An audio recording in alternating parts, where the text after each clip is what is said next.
dalla provincia di Bologna i colli euganei si stagliano all'orizzonte. Hanno una forma molto particolare.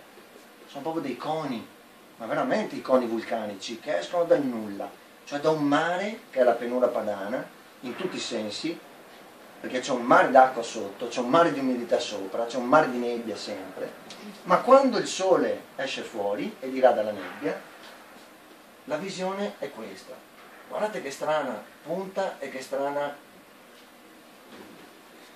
coppella rovesciata, una pancia, la pancia della mamma, la madre terra. Forse gli antichi, vedendo delle forme del genere, veramente iniziarono a crearsi il concetto del corpo della dea. Gea, viene dal femminile, è la terra. Ecco, fin dalla provincia di Bologna, quindi tutto intorno a circa 100 km di distanza, quindi per chi veniva dal mare e per chi veniva dalla pianura padana, in lontananza si stagliavano come delle isole. Quindi sono dei punti di riferimento all'orizzonte, molto molto molto marcati. In territorio euganeo, come in tutto il mondo, di fronte alle grotte spesso ci sono dei luoghi sacri cristiani, che sono una sovrapposizione di culti più recenti, cioè cristiani, su culti pre-cristiani, quindi precedenti. Infatti dietro a questa chiesetta, che in una posizione particolare, l'abbiamo vista praticamente all'inizio e la ritroveremo alla fine, e ricordatevela, a fianco a questa chiesa cosa c'è? Un'altra grotta. Questa è la grotta di Santa Felicita. Santa Felicita è molto particolare, prima di tutto perché è un'eremita donna, e di eremite donne nella tradizione cristiana voi non ne trovate tante. Non so se la vedete qui, c'è una stampella appesa, perché quello è un luogo dove avvengono le guarigioni. Allora, quando il bambino cade per terra e si fa male, da chi corre? Dalla mamma, perché la mamma ha un potere magico, potere della guarigione, cioè la mamma dà un bacio e passa la bua. Il bambino non va spontaneamente dal papà, il bambino lo sa da chi deve andare, dalla mamma, per tutta una serie di cose che non stiamo qua ad approfondire, però la mamma ha questo potere magico, guarisce. E quindi in quel luogo evidentemente quella stampella sta a significare che nella tradizione questo è un luogo legato alla guarigione, alla salute. Quindi pian piano queste mie escursioni all'aperto diventano una raccolta di informazioni e pian piano si trasformano in uno studio del territorio dal punto di vista antropologico. Cioè mi sono accorto che esisteva tutta una serie di luoghi deputati al contatto, alla connessione con quella sfera che non è umana, definita del sacro, quindi la dimensione extraumana, non quella tangibile della realtà che tocchiamo con le mani, ma quella che avviene dentro di noi, che ci fa star male o ci fa entrare in empatia o ci crea la compassione per un'altra persona o per un avvenimento, anche per un animale. Tutte queste relazioni, ritorniamo al discorso delle relazioni, venivano chiamate evidentemente dall'etrusco, poi i romani prendono da noi sacer, perché gli antichi consideravano la realtà impregnata e messa in connessione da un fluido magico che informa tutta la materia e la fa diventare vivente e la tiene in connessione, quindi legata.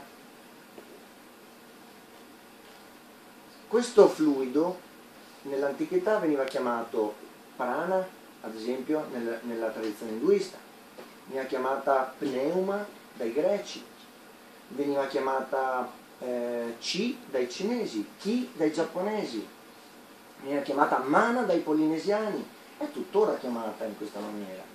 e veniva chiamata dagli Etruschi, e i Romani lo presero, Sacer. Ecco da cosa viene la nostra parola, probabilmente dal sanscrito, comunque la radice è quella, Sacer, che nessuno dei classici ci ha mai dato tra l'altro una spiegazione esatta di che cosa fosse il Sacer. Effettivamente Sacer è informazione, energia, vita, fluido. Questo è un altare, viene chiamato l'altare celtico dallo scopritore, il signor Danilo Bellotti, un fotografo della zona di Boccon di Vo, che mi ha dato le indicazioni, fa, tanto non lo trovi, è laggiù in mezzo al bosco. Invece sembra che abbia errata per queste cose qua, prima che sono andato l'ho beccato.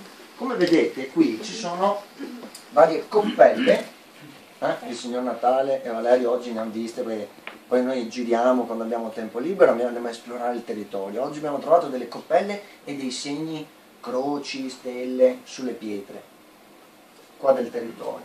Anche qua ci sono coppelle in cerchio intorno a una coppella. Una coppella cos'è? È uno scasso della roccia a forma di coppa, con due solchi, uno che stranamente va verso nord, esatto, l'altro invece va a 302 gradi all'orizzonte.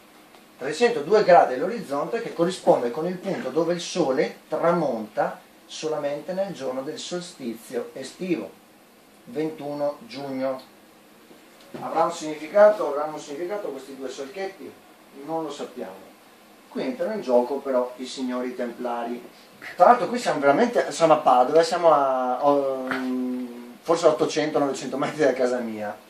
Questa strada qui che passa si chiama via San Giovanni Battista, ok? A fianco qui, cioè, questa è la classica croce templare, la croce patente.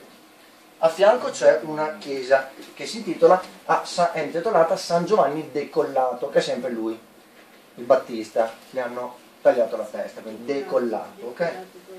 Non che è partito con non ridete.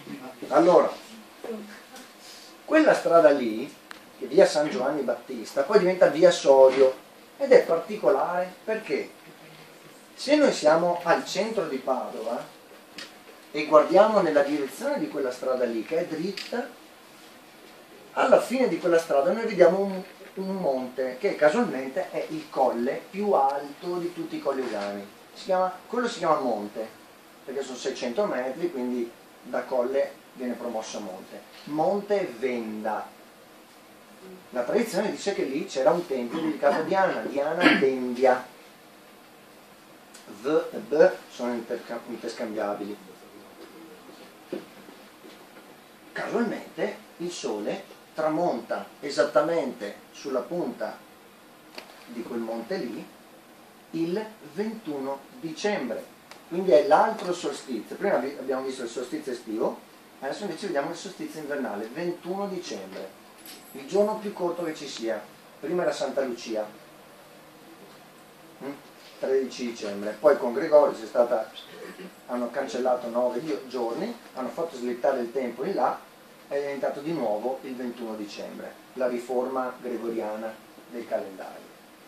Fatto sta che dal centro di Padova, dai luoghi più sacri di Padova, si guarda attraverso alcune vie dritti alla vetta del Monte Venda. Sarà una casualità che tra l'altro i Templari avessero la loro commenda.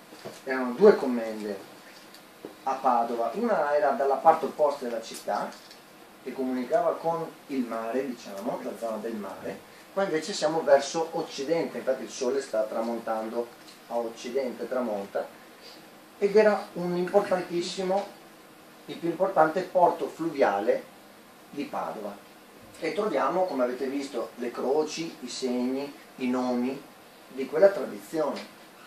Allora, vi ho parlato di solstizi. Voi avete presente un po' come ci muoviamo noi nello spazio? Provate a chiudere gli occhi per 2 secondi, anche per 5, e provate, chiudeteli veramente. Bravo. E provate a immaginare la nostra sferetta, e noi siamo su questa sfera che gira su se stessa e va in giro per l'universo. La vedete che si muove? Sì, no. Abbiamo gli occhi chiusi.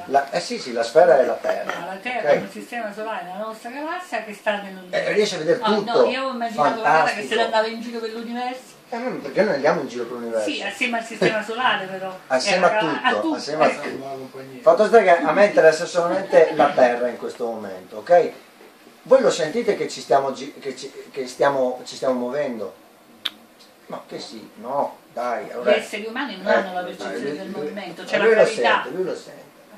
Però, effettivamente, noi abbiamo mandato dei satelliti in orbita, ok? E con la rivoluzione copernicana prima e galileiana subito dopo, cosa abbiamo scoperto? Abbiamo cambiato completamente il nostro paradigma scientifico, cioè il nostro punto di vista, che è quello che detta tutte quante le leggi fisiche che ci permettono poi di appunto mandare anche un missile su una cometa che è anche lei in movimento, non solamente rotatorio su se stessa, ma anche in giro per l'universo, in condizioni molto precarie. Però, quindi serve la scienza. Però sono punti di vista e tra l'altro sono tutti veri. Qual è l'altro punto di vista di cui stai parlando tu? Quello della persona che vede il sole ogni mattina sorgere e tramontare. Ma signori, il sole non sorge e non tramonta, siamo noi che giriamo, tra l'altro non così, ma giriamo inclinati di circa 23 gradi rispetto al nostro equatore celeste e giriamo così. Girando così noi vediamo gli astri che si muovono intorno a noi. Ok? Mi seguite? Il sole durante l'anno non sorge mai e non tramonta mai nello stesso punto.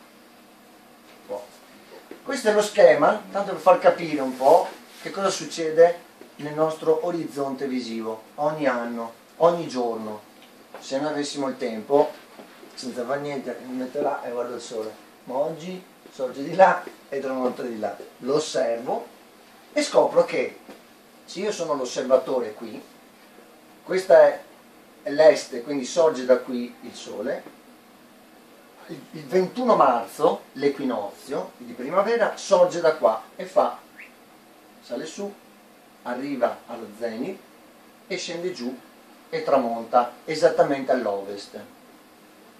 Ma il giorno dopo mi avvicino verso l'estate, sorgerà più a sinistra e farà lo stesso giro e tramonterà più a destra. Quindi inizia a fare così, così, sempre più alto nel cielo. Quindi si sposta il punto dell'alba, del sorgere del sole, si sposta a destra e a sinistra rispetto all'est e all'ovest. Questo gli antichi l'avevano capito e ne avevano fatto un buon uso di questa conoscenza, che è diventata una vera e propria scienza. Il movimento del sole pian piano è diventato un simbolo, non solamente uno strumento, ma un simbolo. Intorno al I secolo d.C. ci sono due grandi religioni che si contendono a Roma il primo posto, il mitraismo e il cristianesimo. Casualmente, e non sono le uniche due, il punto di riferimento, Gesù, Cristo nel cristianesimo e Mitra nel mitraismo, nascono tutte e due, non a quell'epoca, perché poi il Natale di Gesù è stato stabilito più avanti, però tutte e due fondamentalmente nascono vicine al solstizio invernale, cioè il 25 dicembre. Tutte e due muoiono e dopo qualche giorno risorgono, sono figli di vergini e fanno delle cose molto simili. Il mitraismo però, l'accesso è solamente per i militari e per gli uomini. Il cristianesimo molto probabilmente vince perché apre anche alle donne, è più aperto, è inclusivo, l'altro è esclusivo. Quindi, perché ho parlato di queste due religioni adesso, vi state chiedendo? Perché tutte e due nascono in quel periodo lì dell'anno dove il sole sconfigge le tenebre, perché sono i giorni, scusate, è il giorno, il solstizio invernale, più buio dell'anno. Dopo quel giorno lì il sole acquista forza, la luce vince contro le tenebre. Questa è la parte simbolica.